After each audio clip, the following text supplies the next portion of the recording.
This is Neil Ratner Rock Doc here on WDST Radio Woodstock with another episode of This Week in Rock with support from Transcendental and my friend, the amazing dentist and rock star Bruce Milner.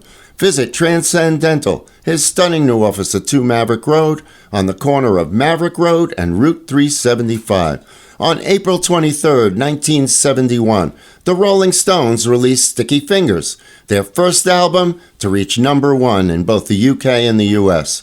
The album was a return to basics, with most songs featuring drums, guitar, bass, and percussion.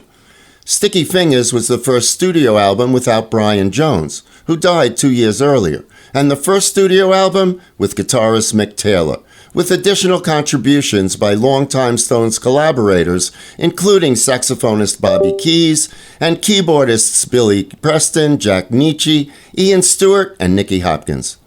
The original Grammy-nominated cover artwork, conceived and photographed by Andy Warhol, showed a picture of a man in tight jeans and had a working zipper that opened to reveal underwear fabric.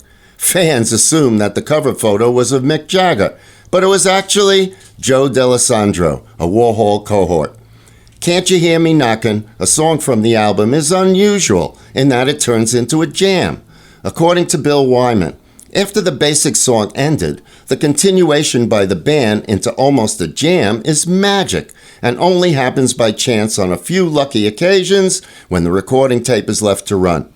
Guitarist Mick Taylor claimed he knew the tape was still running, so he kept playing. And although the rest of the band was putting their instruments down, it sounded good. So everybody quickly picked up their instruments again and carried on playing. And as sax player Bobby Keys relates, he wasn't scheduled to play on the song and was in the studio just listening to the band recording. I don't recall that being planned as part of the song. Right. You know, the song was just a vocal, and it ended where the da-da, and then the guitar picked it up. I forget whether that was Mick Taylor or Keith that played that lick. Could have been either one. But anyway, I was listening to him record it and sitting in the control room, or sitting in the studio outside the control room, you know, listening to it.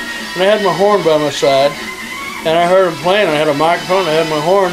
I thought the song was over, you know. So I just picked up my horn and started playing along with them, and they kept going, so I kept playing. And, you know, and then Mick Taylor played a solo, and then it wasn't rehearsed, you know. It was That's just amazing. And like I say, I thought we were just jamming, Right. which we were. Yeah. But I wasn't aware that it was going to come out as, you know, on the record as part of the song. Okay, let's listen. From the album Sticky Fingers, the Rolling Stones, and Can't You Hear Me Knockin'?